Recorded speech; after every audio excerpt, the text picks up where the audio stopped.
هذا الصحابي يسأله تلميذه قتادة، وبعض الناس يوفق لحسن السؤال. قتادة تلميذ أنس يسأله فيقول له: ما أكثر دعاء كان يدعو به رسول الله صلى الله عليه وسلم؟ أنت كنت معه وملازما له، فما أكثر دعاء كان يدعو به رسول الله صلى الله عليه وسلم؟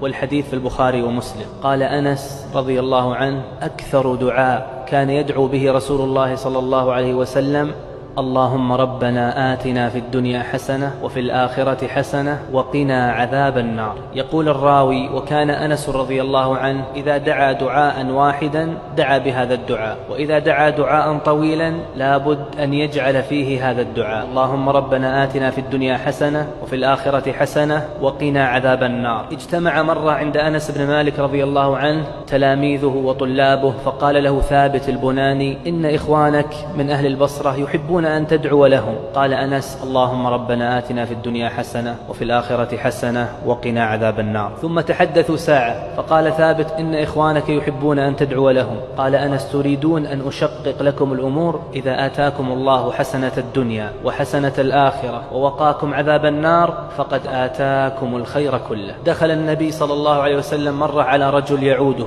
والحديث في صحيح مسلم عن أنس أيضا، فإذا هو مثل الفرخ من المرض والتعب الشديد. قال له النبي صلى الله عليه وسلم: أكنت تقول شيئا تدعو بشيء؟ قال: نعم، كنت أقول: اللهم ما كنت معاقبي به في الآخرة فعجله لي في الدنيا. قال النبي صلى الله عليه وسلم: سبحان الله، لا تطيقه أو لا تستطيعه، هلا قلت اللهم ربنا آتنا في الدنيا حسنة وفي الآخرة حسنة وقنا عذاب النار؟ يقول الراوي: فدعا بها الرجل فشفي. هذا الدعاء العظيم لماذا كان هو أكثر دعاء النبي صلى الله عليه وسلم؟ لأنه اشتمل على خير الدنيا والآخرة. فإنك إذا قلت ربنا آتنا في الدنيا حسنة دخلت في هذه الكلمة كل الأشياء الحسنة في الدنيا. يقول العلماء: يدخل في ذلك العلم النافع والعمل الصالح والزوجة المطيعة والولد البار والرزق الكثير الدار والدار الواسعة والمركب الهني والوظيفة المناسبة والأمن والأمان والعافية في البدن والذكر الحسن والثناء الطيب